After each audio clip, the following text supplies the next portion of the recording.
ராசிகளின் துணை பகுதி 2.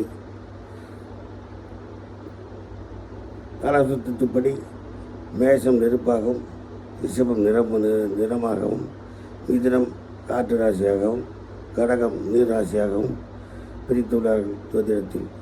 அதே போல் சிம்மம் நெருப்பாகவும், கன்னி நிறமாகவும்,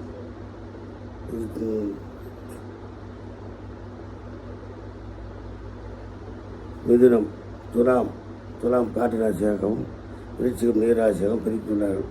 அதேபோல் மீண்டும் கும்பராசியாக வரக்கூடிய தனுசு நெருப்பாகவும், 10வது ராசியாக மகரம் நிலராசியாகவும், 11 காற்று ராசியாகவும், 12 மிதுனம் மீனம் ராசி நீராகவும் பிரித்துள்ளார்கள்.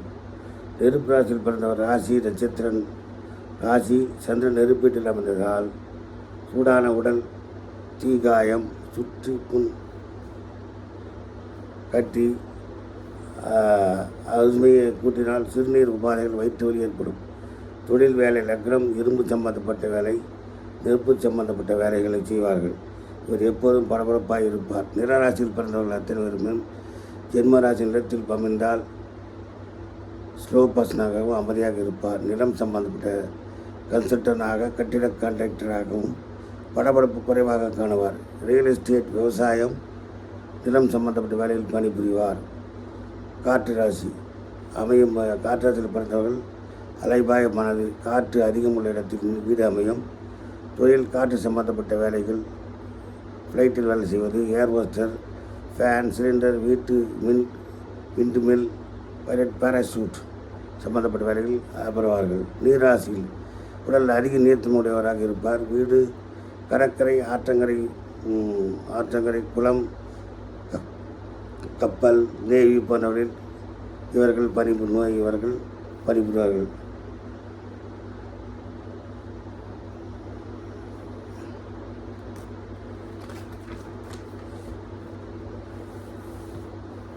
பஞ்சாங்கம் என்றால் என்ன என்றால், பஞ்சாங்கம் என்று பஞ்சு ப்ளஸ் அங்கம் தான் பஞ்சாங்கம்.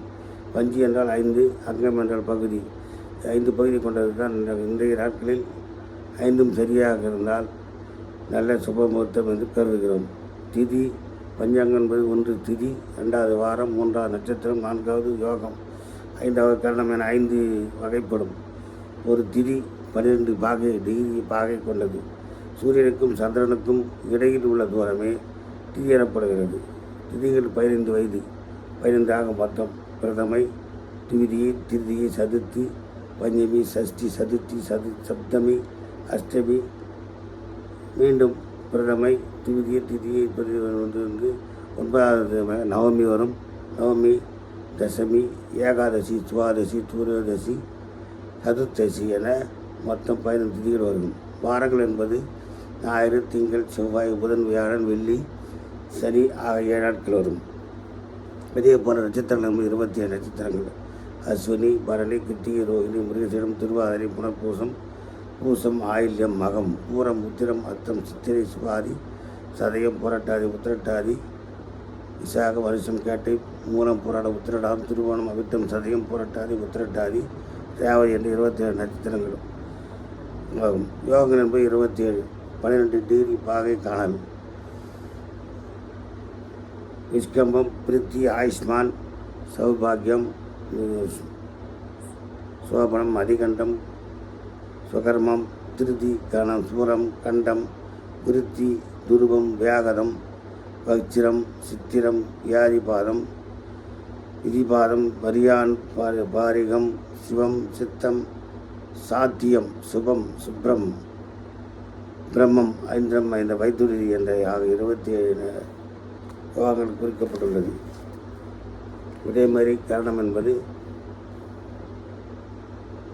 5 கரணங்கள் 7 கரணங்கள். அதில் பவம் என்பது சிங்கம் எனவும், பாலவம் என்பது புலியை குறிக்கும், கபலம் என்பது பன்றியை குறிக்கும், கைத்துளம் என்பது கழுதையை குறிக்கும், கரசை என்பது யானையை குறிக்கும், வனசை என்பது எருதையை குறிக்கும், பத்திரை என்பது கோழியையும், சகுனி என்பது காக்கை, சதுஷ்பாதம் நாய், நாகம், பாம்பு, விஷ்ணுக்லம் என்பது புசு ஆக கரணங்கள் 7 பாகை கலை. ஒரு நட்சத்திரம் என்று 10 20 கலை. ஒரு நட்சத்திரம் என்பது 4 பாதங்கள். ஒரு பாதம் என்பது 3 டிகிரி 20 கலை. ஒரு நட்சத்திரம் 20 நட்சத்திரம் இருக்கும். 27 நட்சத்திரம் 108 பாதங்கள். 102 டிகிரி 12 டிகிரி 9 பாதங்கள். ஒரு பாதம் என்பது 9. ஒரு ராசி என்பது 9 பாதம். ஒரு ராசி 2.25 நட்சத்திரங்கள் அமைக்கப்பெறும். மேஷராசியில் அஸ்வினி 4ஆம் பாதம், பரணி 4ஆம் பாதம், கிருத்திகை 9ஆம் பாதம் ஆக 9 பாதங்கள் இருக்கும். மேஷ மண்டலத்தில் 9 ராசிகள், சிம்ம மண்டலத்தில் 9 ராசிகள், தரிசு மண்டலத்தில் 9 ராசிகள் என மொத்தம் 27 ராசிகள் இடம்பெறுகின்றன. மேஷம் 1, 5, 9 வீடுகள். நட்சத்திரம் அஸ்வினி, மகம், மூலம். அஸ்வினி நட்சத்திரம், மூலம் என்பது கேது நட்சத்திரங்களாகும். மேஷம், சிம்மம், தனுசு இவை கேதுவுடைய நட்சத்திரம், கேதுவுடைய ராசிகளாகும். ஒரே குணமுடையவை திரிகோணங்கள். அஸ்வினி, மகம், மூலம், கேது திசை 7 வருடங்களாகும். பரணி, பூரம், போராட்டம் என்பது சுக்கிர திசையாகி 20 வருடங்களாகும். கார்த்திகை, உத்திராடம், சூரிய திசை 6 வருடங்களாகும். ரோகிணி, அஸ்தம், திருவோணம் சந்திர திசையை பயன்பட்டு நடக்கும் 10 வருடங்களாகும். மிருகசீடம், சித்திரை, அவிட்டம் என்பது செவ்வாயின் திசையாகும். இதற்கு காலங்கள் 7 வருடங்களாகும். திருவாதை, ஜோதி, சதயம், ராகு திசை 18 வருடங்களாகும். புறப்பூசம், விசாகம், புரட்டாதி என்பது குரு திசையினுடைய காலங்கள் 16 வருடங்கள். பூசம், மனுஷம், உத்திரட்டாதி என்பது சனியினுடைய நட்சத்திரங்கள். அவைகளுக்கு மொத்தம் கொடுக்கப்பட்ட ஆண்டுகள் 19 வருடங்கள். ஆயில்யம், கேட்டை, ரேவதி என்பது பருவ நட்சத்திரங்கள். இதுக்கு 12 வருடங்கள் கொடுக்கப்பட்டுள்ளது. ஆக மொத்தம் 9க்கும் 9 திசைகளுக்கும் 102 வருடங்கள் கொடுக்கப்பட்டுள்ளது. 20 நட்சத்திரங்களில் 18 நட்சத்திரங்கள் ஒவ்வொன்றும் ஒரு முழுமையையும்.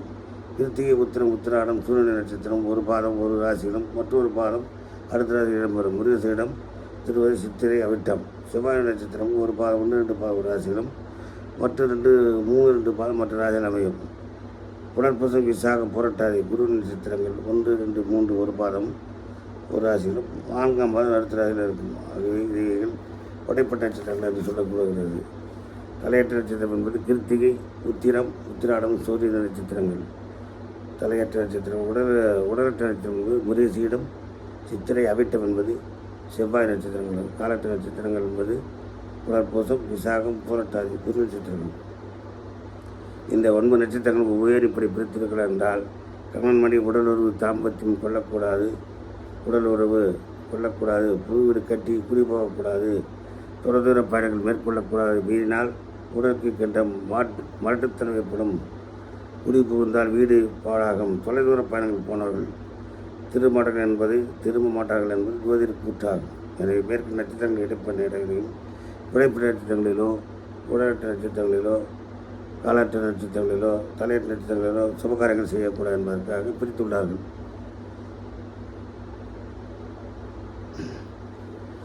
அதே போல